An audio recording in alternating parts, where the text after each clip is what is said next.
বিড়ালদের জন্য সুস্বাদু খাবারের ভিতরে কিন্তু তেলাপিয়া হলো একটা, যে মাছটা খেতে ওরা খুবই পছন্দ করে। বাট আপনাদের অনেকেরই কোশ্চেন যে আমি আমার বিড়ালদেরকে তেলাপিয়া মাছটা কেন দেই না। তো আজকে আপনাদের সাথে ডিটেলসে বলবো যে কেন আমি এই মাছটা দিয়ে থাকি না ওদেরকে। আমি আপনাদের জন্যই এই ভিডিওটা করা। অনেকেই আমাকে বলছেন যে আপু তেলাপিয়া মাছটা কিভাবে দেন, এর সাথে আপনারা সবজি কিভাবে দেন, আমাকে একটা ভিডিও দেন। তো সবাইকে তো ওইভাবে ইনবক্সে দেওয়া পসিবল না, যার জন্য ভাবলাম যে একটা ছোটো করে ভিডিও করে আপনাদের সাথে শেয়ার করি। তো এই আজকের খাবারে ছিল তেলাপিয়া মাছ, সাথে মিষ্টি কুমড়ো।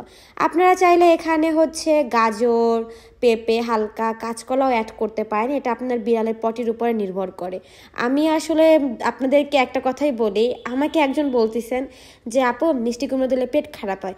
দেখেন, আমি কিন্তু ভিডিওতে সবসময় বলি যে মিষ্টি কুমড়োটা দেবেন আপনার বাসার বিড়ালের অবস্থা দেখে, যে ওদের পটি নরম নাকি শক্ত এটা দেখে তারপরে দিবেন। এটা তো আপনারা বুঝেন, তাই না? সবটা তো আর আমাদেরকে বলে দিতে হয় না। এই মাছটা আমার না দেওয়ার কারণ তেলাপিয়া মাছে কিন্তু অনেক টাইমে বিড়ালের প্রচুর ফাঙ্গাস হয়।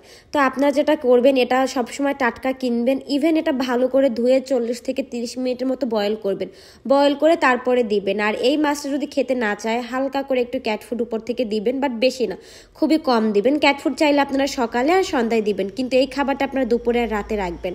আপনার বিল্লু বাবুরা যদি খেতে পছন্দ করে আমাকে কমেন্টে জানাবেন। আল্লাহ হাফিজ।